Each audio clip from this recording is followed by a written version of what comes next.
Hi viewers, welcome to our channel. ప్రస్తుతం మనతో పాటు దామ బాలాజీ గారు సీనియర్ జర్నలిస్ట్ ఉన్నారు. వారితో ఒకసారి మాట్లాడదాం. సార్ నమస్కారం. నమస్తే. సార్, అవినాష్ రెడ్డికి షాక్ తగిలింది సార్. సుప్రీంకోర్టు ఆయనకి నోటీసులు అయితే జారీ చేసింది. మరి ఆయన బెయిల్ కూడా క్యాన్సిల్ అయ్యే అవకాశం ఉంది, ఆయన అరెస్ట్ అయ్యే ఛాన్సెస్ ఉన్నాయని చెప్పేసి వార్తలు అయితే వినిపిస్తున్నాయి. ఇంతకు ఏ కేసుకు సంబంధించి నోటీసులు అందాయి, మరి ఏం జరిగే అవకాశం ఉంది సార్ ఇష్యూలో? అవినాష్ రెడ్డికి ఒక షాక్ అని వార్తలు వస్తున్నాయి. సుప్రీంకోర్టు ఆయనకి నోటీసులు ఇష్యూ చేసింది. సో మళ్ళీ వివేకానంద రెడ్డి హత్య కేసులో కదలిక మొదలైంది. అంటే మనకి ఇప్పుడు కూటమి ప్రభుత్వం వచ్చి 5 నెలలు దాటిన తర్వాత దీంట్లో కొంత కదలిక వచ్చింది. అయితే ఈ కదలిక చంద్రబాబు వల్ల లేకపోతే మోడీ ప్రభుత్వం వల్ల రాలేదు, కోర్టుల వల్ల వచ్చిన కదలిక తప్ప ఈ ప్రభుత్వాలు ఏమీ దీంట్లో కదలిక తీసుకొస్తున్నట్టుగా అయితే కనపడలేదు. ఆల్రెడీ సునీత అయితే నిన్న కూడా చంద్రబాబును కలవడానికి ట్రై చేయడం, డీజీపీని కలవడానికి ట్రై చేయడం, ఇవన్నీ కూడా ఆమె ట్రై చేసింది. హోమ్ మినిస్టర్తో కూడా కలిసింది, ఆల్రెడీ ఒకసారి కలిసింది, నిన్న కూడా వెళ్ళింది. సో ఇప్పుడు అంటే స్టేట్ గవర్నమెంట్ ఏం చేయబోతుంది, సెంట్రల్ గవర్నమెంట్ ఏం చేయబోతున్నాయి, సిబిఐ దీంట్లో ఇన్వెస్టిగేటివ్ ఏజెన్సీగా ఉన్న సిబిఐ ఏం చేయబోతుంది, కోర్టుల పరిస్థితి ఏంటి అనేది ప్రజెంట్ మనం చూస్తే, నిన్న ఆల్రెడీ మనం ఒక పరిణామం చెప్పుకున్నాం. అదేంటంటే సునీత రెడ్డి మీద ప్రైవేట్ కేసు వేసిన కృష్ణారెడ్డి పిఏ, వివేకానంద రెడ్డి పిఏ కృష్ణారెడ్డిని అక్కడ మురళీకృష్ణ డీసీపీ ఆయన ఆధ్వర్యంలో పోలీసులు వెళ్ళి వాంగ్మూలాన్ని తీసుకొచ్చారు. ఎందుకంటే ఆయన అప్పుడు సిబిఐకి ఐఓ ఇన్వెస్టిగేటివ్ ఆఫీసర్గా ఉన్న రామ్ సింగ్, తర్వాత నర్రెడ్డి రాజశేఖర రెడ్డి, సునీత వాళ్ళ హస్బెండ్ సునీతారెడ్డి, ఈ ముగ్గురు మీద ప్రైవేట్ కంప్లైంట్ పులివెందుల కోర్టులో ఇచ్చాడు. పులివెందుల కోర్టు వాంగ్మూలం తీసుకురమ్మనింది. ఈ లోపల సునీతారెడ్డి అండ్ రామ్ సింగ్, రాజశేఖర రెడ్డి ముగ్గురు కూడా క్వాష్ పిటిషన్ వేశారు, తమ మీద పెట్టిన కేసు తీసామని.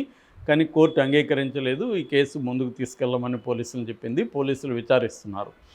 ఇది ఒక యాంగిల్. రెండవ యాంగిల్, సునీత ఈయన అవినాష్ రెడ్డి బెయిల్ రద్దు చేయమని ఎప్పుడో సుప్రీంకోర్టుకి వెళ్ళింది.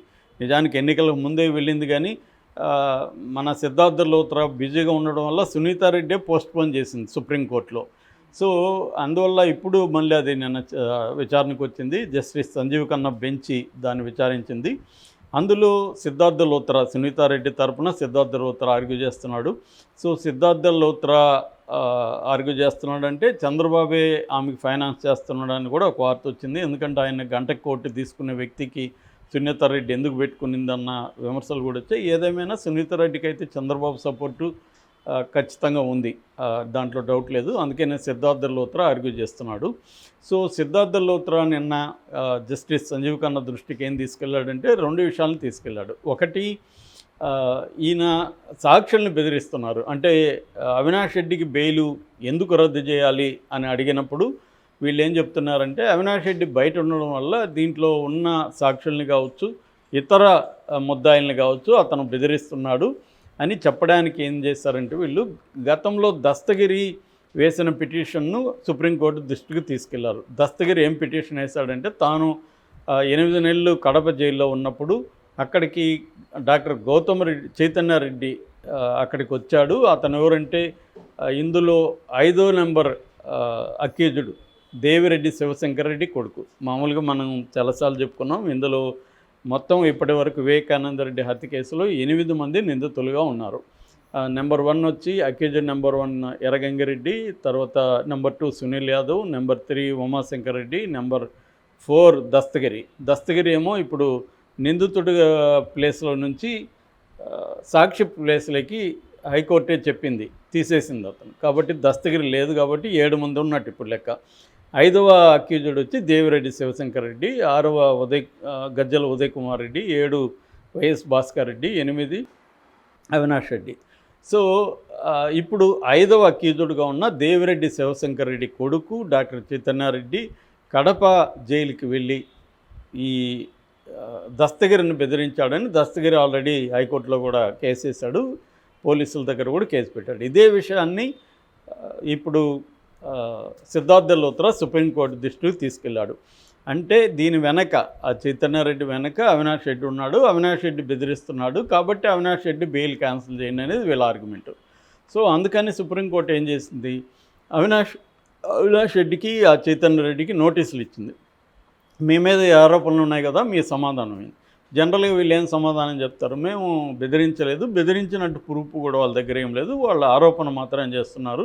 నేను జైలుకు రెగ్యులర్గా వెళ్ళి కొంతమంది ఖైదీలకు మెడిసిన్ ఇవ్వడం అవన్నీ నేను చేస్తున్నాను. అప్పుడు దస్తగిరి అక్కడ ఉన్నాడు, దస్తగిరి నేను కలవను కూడా లేదు, కలిసినట్టు ఏమన్నా ఆధారాలు ఉన్నాయా, సాక్ష్యాలు లేవు, కాబట్టి నేను కలవలేదు, అతను కావాలనే ఇతను బెయిల్ రద్దు చేయాలనే వీళ్ళు కుట్ర చేసి ఈ ప్లాన్ చేసి ఆరోపిస్తున్నారని వీళ్ళు సమాధానం ఇస్తారు. సో ఇప్పుడు అప్పుడు సిద్ధార్థ లూత్రా మీద ఏమి బరువు పడుతుందంటే ప్రూవ్ చేయాలి. బెదిరించినారని ఆరోపిస్తే సరిపోదు కదా, ఎవరైనా ఆరోపించవచ్చు. బెదిరించినట్టుగా ప్రూవ్ చేయాలి, అతన్ని బెదిరించేట్టుగా అవినాష్ రెడ్డి చేసినట్టుగా కూడా ప్రూవ్ చేయాలి. మామూలుగా మనం కామన్ సెన్స్తో ఆలోచిస్తే ఈ కేసులో అవినాష్ రెడ్డి దస్తగిరిని బెదిరించడం వల్ల ఏం జరుగుతుంది? దస్తగిరి ఆల్రెడీ అప్రూవర్ మారాడు, కోర్టులో ఇది ఇచ్చేశాడు. ఇప్పుడు దస్తగిరిని బెదిరించడం వల్ల వీళ్ళకి బెయిల్ క్యాన్సిల్ అవుతుంది తప్ప ఇంకేం జరగదు. సో కాకపోతే ఏంటంటే బెయిల్ క్యాన్సిల్ చేయడానికి ఇంక వేరే కారణం వీళ్ళ దగ్గర లేదు. అవినాష్ రెడ్డిని జైల్లో పెట్టాలనే సునీత రెడ్డికి ఉన్న గోల్. ఈ గోల్కి ఏంటంటే సుప్రీంకోర్టు ఆయనకి బెయిల్ ఇచ్చున్నది, హైకోర్టు బెయిల్ ఇచ్చింది, సుప్రీంకోర్టు దాన్ని క్యాన్సిల్ చేయలేదు. సో సుప్రీంకోర్టు హైకోర్టు క్యాన్సిల్ చేయనని చెప్పింది. సో సుప్రీంకోర్టు క్యాన్సిల్ చేయాలంటే ప్రూవ్ చేయాలి. ఏమని చాలాసార్లు సుప్రీంకోర్టు ఏం చెప్పింది, bail is the rule, jail is exception అని చెప్పింది. దేంట్లో అయినా మనిషికి బెయిల్ అనేది రూలు, జైలు అనేది ఎక్స్ట్రాడినరీ కండిషన్లో ఇవ్వాలి. ఎప్పుడు జైలుకి పంపించాలి, ఎప్పుడు బెయిల్ రద్దు చేయాలంటే ఫ్లైట్ రిస్క్, ఈ వ్యక్తి పారిపోతున్నాడని లేదా సాక్ష్యాధారాలను తారుమారు చేస్తాడని, సాక్షుల్ని బెదిరించడమో ప్రలోభ పెట్టడమో చేస్తాడని, ప్రధానంగా ఈ 3 కండిషన్లకి ఉంటే బెయిల్ రద్దు చేస్తారు. సో అందుకని ఇప్పుడు సిద్ధార్థ లూత్రా సుప్రీంకోర్టులో ఒక ఆర్గ్యుమెంట్ బిల్డప్ చేయాలి. ఏంటంటే ఇతను బయట ఉంటే ఇది చేస్తున్నాడు, సాక్షుల్ని ముద్దాయిల్ని బెదిరిస్తున్నాడు అని చెప్పాలి. అని చెప్పడానికి ఇది తీసుకున్నారు, ఇంక వేరే ఏమీ లేదు వాళ్ళ దగ్గర. ఆల్రెడీ దస్తగిరి అవినాష్ రెడ్డి నన్ను చంపడానికి ట్రై చేస్తున్నాడు అవన్నీ చెప్పారు, అదంతా వీగిపోయింది, ప్రూఫ్ లేదు. సో ఇప్పుడు ప్రూఫ్ లేకుండా దీన్ని ఎలా ఇది చేస్తారు? నాకు తెలిసి ఇది బెయిల్ రద్దు అయితే కాదు, అవినాష్ రెడ్డికి బెయిల్ రద్దు చేసే పరిస్థితి ఉండదు. నిజానికి